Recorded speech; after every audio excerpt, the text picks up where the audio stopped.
Très heureuse de vous retrouver en cette nouvelle semaine. Mesdames, Messieurs, bonjour et bienvenue à ces bulletins d'infos. Le général-major Peter Chirimwami remplace le lieutenant-général Constant Ndima à la tête des opérations militaires en province du Nord Kivu. C'est le lieutenant-général Christian Chiwewe, chef d'état-major général des forces armées de la République démocratique du Congo, sur instruction du chef de l'État, commandant suprême de FARDC, qu'il a annoncé le dimanche 17 septembre 2023. Aperçu de la situation, suivez.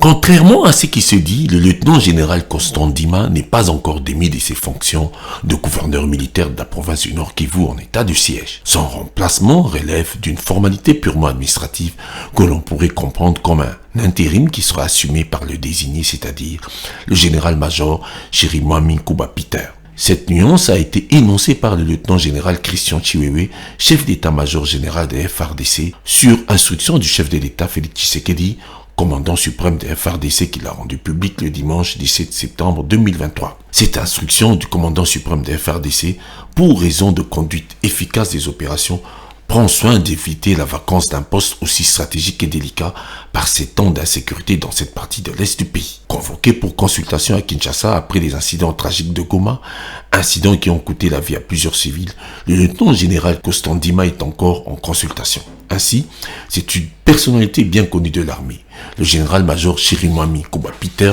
qui est désigné commandant des opérations d'intérim au Nord Kivu en remplacement du lieutenant-général Constant Ndima. Rappel, le lieutenant-général Constant Ndima reste gouverneur de la province du Nord Kivu malgré sa convocation à Kinshasa suite à la violente répression militaire du 30 août qui a coûté la vie à une cinquantaine de civils.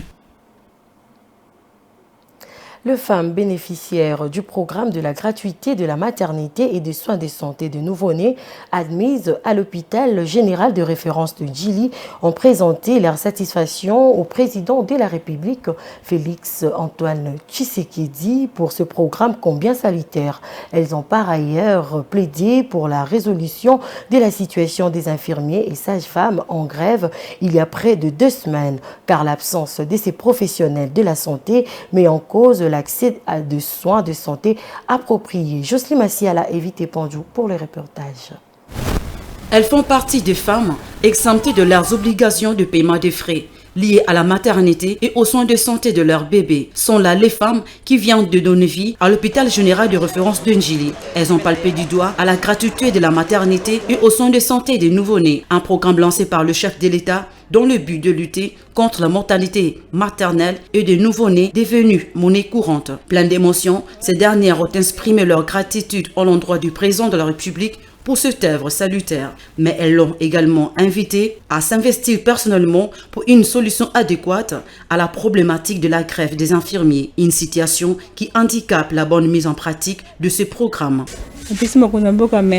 Nous remercions le chef de l'État pour cette gratuité.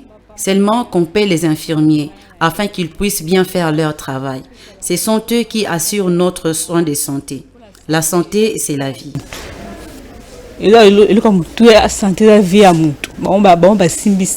infirmiers, quant à eux, fustigent l'attitude des autorités au regard de leurs revendications. Ils sollicitent aussi l'implication du chef de l'État. Ici, la gratuité est effective. Seulement, les sages-femmes sont en grève. Les femmes qui viennent accoucher ici ne savent pas bénéficier des soins appropriés. Nous demandons l'implication du chef de l'État. En plus, qu'on construise d'autres locaux. Notre hôpital n'a la capacité d'accueillir que 40 femmes. Ce n'est pas suffisant.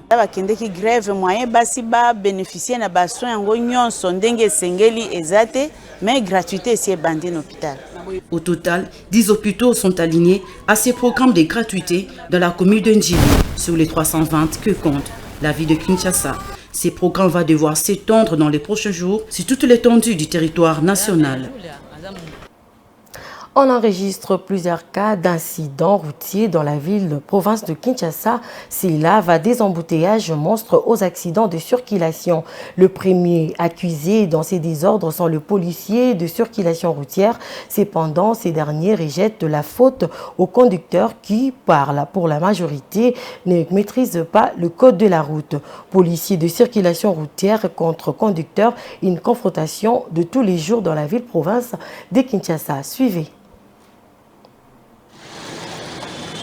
Kinshasa, boulevard du 30 juin, il est midi, c'est une heure de pointe dans la capitale congolaise. Le trafic est plus dense, tout le monde est pressé, surtout les conducteurs de taxis et taxibus. Malgré la présence d'un agent régulateur au carrefour de l'avenue de l'Équateur et le boulevard, le code de la route est foulé aux pieds. Sans gêne, on empiète sur la ligne axiale et on franchit la ligne droite continue devant l'agent de police. Toujours sur le boulevard du 30 juin à la hauteur de La Poste, la situation est plus inquiétante. Sans moyen de locomotion pour pourchasser ou stopper les contrevenants, les roulages placés à cet endroit se démerdent pour faire respecter la loi au péril de leur vie devant des conducteurs qui refusent d'obtempérer. Prenant son courage en main, cet agent de l'ordre a réussi, non sans risquer sa vie, à stopper un véhicule qui a brûlé le feu. Voiture immobilisée, la discussion éclate entre le chauffeur et les policiers qui s'est introduit dans les véhicules sur demande du conducteur. Le conducteur se défend.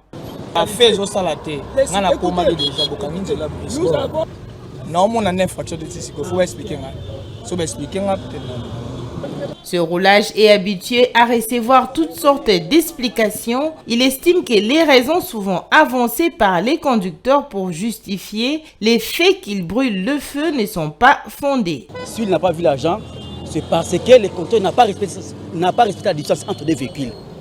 La raison pour laquelle il n'a pas vu l'agent. Il était derrière l'autre véhicule collé.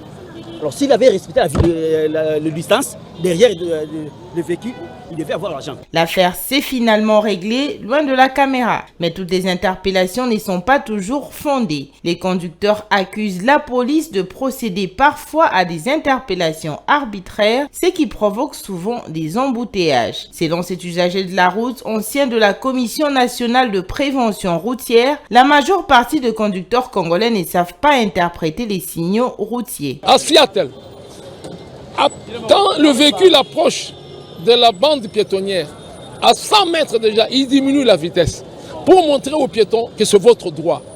Mais ici, au contraire, vous verrez quelqu'un qui vient pian.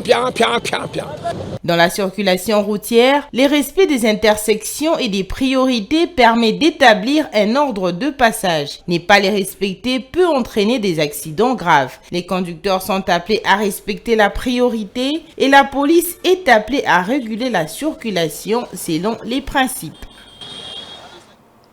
C'est la fin de ces bulletins d'information. Merci de l'avoir suivi. L'information reste en continu sur Mandiko Télévision. Une pensée en écrit.